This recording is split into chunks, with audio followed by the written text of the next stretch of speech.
Hello and welcome back to my channel Simply Life.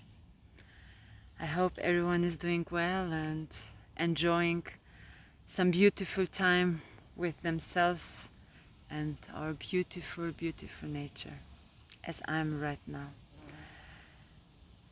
Probably most of you heard that there was a lot going on in this last weeks in the planetary world.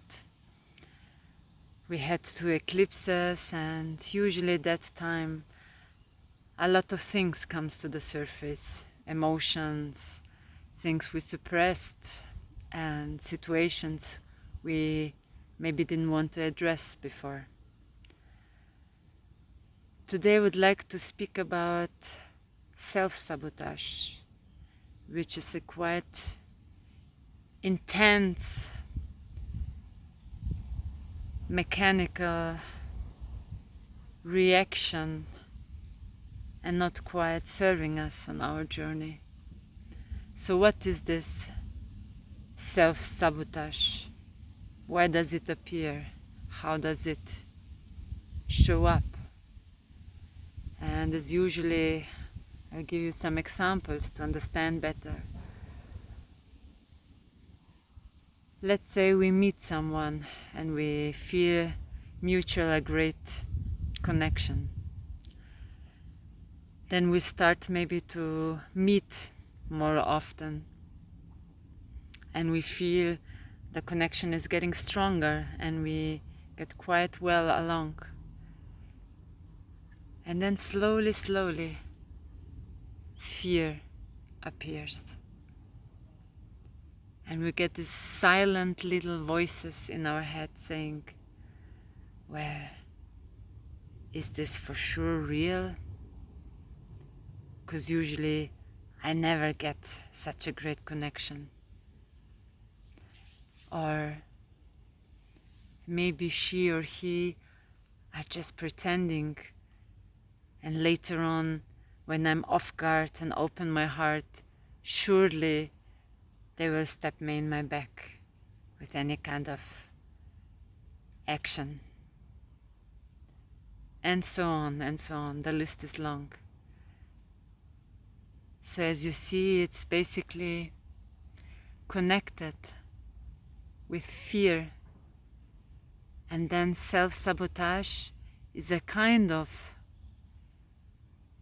activator in us before this worst, what we're thinking about, appears. We rather before that turn our back and run away. And by this we think we protected us of those unpleasant results and situations in our life. Then maybe another example. We are writing a book, we are totally in the flow, we're enjoying it, we're expressing us. And when it's ready, something telling us, well, maybe no one will understand what I'm talking about, what I wrote about. Maybe it won't bring any success and no one wanna publish it. So better I just keep it for myself. And once again, self-sabotage hit in.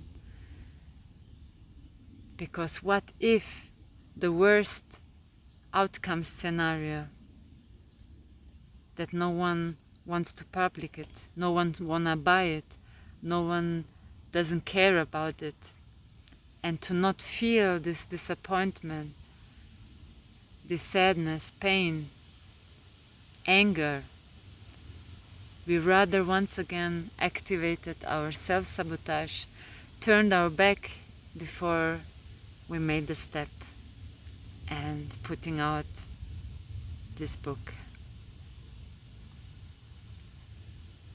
And this self-sabotage is really going into any kind of matter and scenario in our life, with people, with work,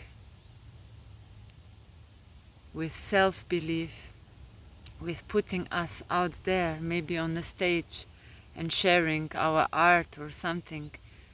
And once again, to not be maybe feeling foolish that someone doesn't like it, or even give us some harsh compliment to it, feedback. We rather don't do it. So the self-sabotage is really connected with the fear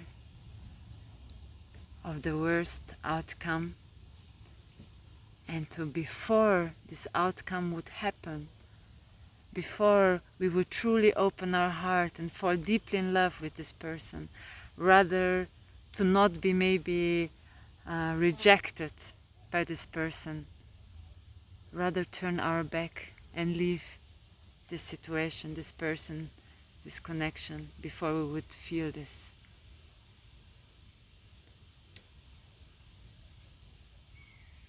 So, would you say, do we truly need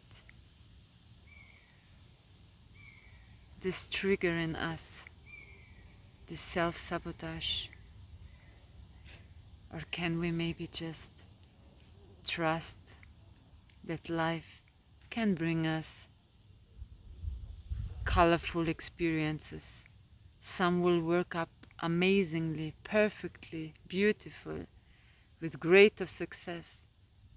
Some might appear as truly a little bit challenging, maybe even painful. But later on, we would see it had to happen, so we make the next step to the next situation, person, and maybe then react different, and that we learned from those kind of negative, challenging situation. So as you see, self-sabotage is not really working for us. It's really working totally against the flow of living life with all the experiences which are waiting out there for us, and not to protect ourselves, to somehow not have those situations and not feel what we would feel. But is this then living life fully?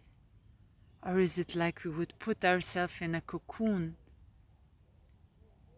Or like this mother, which would every time when it sees the child is running, put there a pillow, when it falls, that it will always fall on this soft pillow? But can she be there all the time? And will then this child ever learn that by falling, there is then this reaching to the next step, that if I fall, I can again stand up, and each standing up makes me stronger, makes me understand what is running. Running is sometimes I can fall, but I can still run. It doesn't take away that I have then the knowledge of running. It just shows in the run I can fall, I can hurt, but I can stand up. And it's the same with life and the flow. And that we, in the moment when we recognize the self-sabotage feeling, that even we felt so good with this person, suddenly we feel like a bit stuck and holding back to not make this step further, to protect our heart of this beautiful connection. In that moment, when you feel those triggers of the self-sabotage, that you choose new, that you don't let this trigger, this construct of self-sabotage rules you, us, our life, but to just in this moment catch it, understand, and say no. Even it feels challenging, even I feel now my heart is beating like crazy, I'm in fear to make this next step. I trust myself and I trust life, and I choose, I still go for it. And even if I will have the experience that maybe this person is not ready, not for me, it's their choice, but I was truthful to myself, by expressing my love, by showing it, by telling it. And no self-sabotage will hold me back to live my truth, even by any kind of outcome and circumstances. This is my sentence for you today. No self-sabotage will hold me back to live my fully me, my fully feeling, my fully flow, whatever is right now there for me waiting, offered by life. And as much it's lurking in us, this self-sabotage, as much I have the power to step out at these moments and choose freely new. So I wish you truly to understand what is happening all within us in these systems of feelings, of flow, of mind, and to really trust that life is not there to hurt us, but just to represent all sorts of colors, feelings, versions, expressions. And we're not here to judge, but to grow by it. So wishing you the most free, beautiful life possible. Enjoy yourself and dare to jump into the new. Dare to jump into love. Dare to jump into new connections. Dare to jump into trying new possibilities with jobs and everything. Dare. You're stronger than the fear which might appear. Much love, blessings, and see you soon. Bye.